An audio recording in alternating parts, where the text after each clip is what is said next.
amigos, bom dia, tudo bem?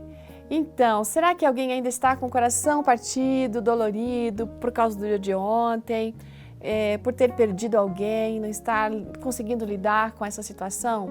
Hoje a gente tem aqui uma palavra que foi escrita por Ellen White e a experiência dela mesmo, quando ela perdeu o marido dela.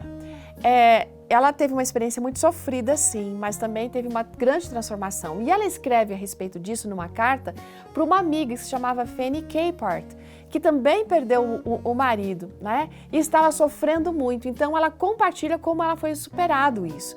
Nessa carta ela menciona que quando o esposo dela faleceu, quando o esposo de Ellen White faleceu, no caso Tiago, ela não conseguia suportar esse pensamento de ficar sozinha, porque eles eram sempre muito companheiros. E com a falta dele, ela achou que ia realmente morrer. A vida não tinha, parece que, sentido. Embora entendesse a ressurreição dos justos quando o Senhor voltasse, ela estava muito quebrada, tão quebrada que fisicamente ela estava pálida, não tinha forças nenhuma. Só para você ter uma ideia, ela foi um dia num acampamento, num domingo à tarde, e precisava ali falar, porque isso era costume dela, falar às pessoas a palavra de Deus, era sua missão, né? Compartilhar aquilo que Deus tinha para dizer às pessoas. E ela se levanta, mas ela pede ajuda para o filho, porque ela não conseguia ficar em pé, para falar algumas palavras. Durante 5 minutos, ela achou que, sabe, aquele seria o último momento da sua vida, que ela jamais ia falar de novo, que seria a sua mensagem de despedida. Foi então que ela sentiu um poder sobre ela, um poder diferente, que passou do seu corpo de baixo a cima, de cima para baixo. E as pessoas perceberam claramente que havia alguma coisa acontecendo. Porque a cor voltou aos seus lábios, à sua testa, à sua face. Antes pálida, agora estava corada. E ela sente uma energia, ela sente força e continua em pé e vai falando. Naquele momento, gente, ela foi curada por esse Deus maravilhoso diante daquele grande número de pessoas.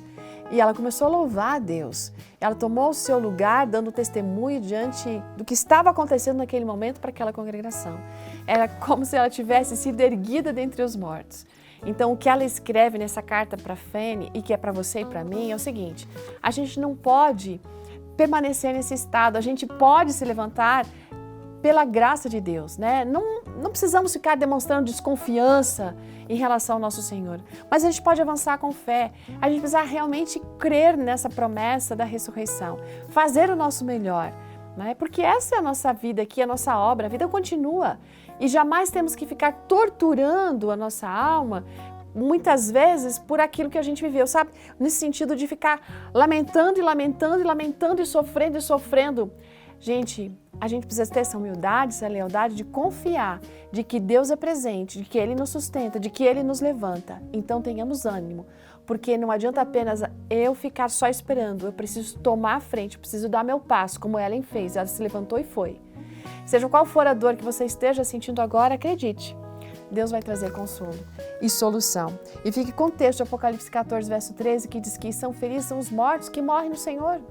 Né? Eles estão apenas descansando das suas fadigas. Aquilo que eles fizeram de bom permanece com a gente. A saudade fica, mas a esperança é maior. Grande dia para você. Até amanhã. Tchau!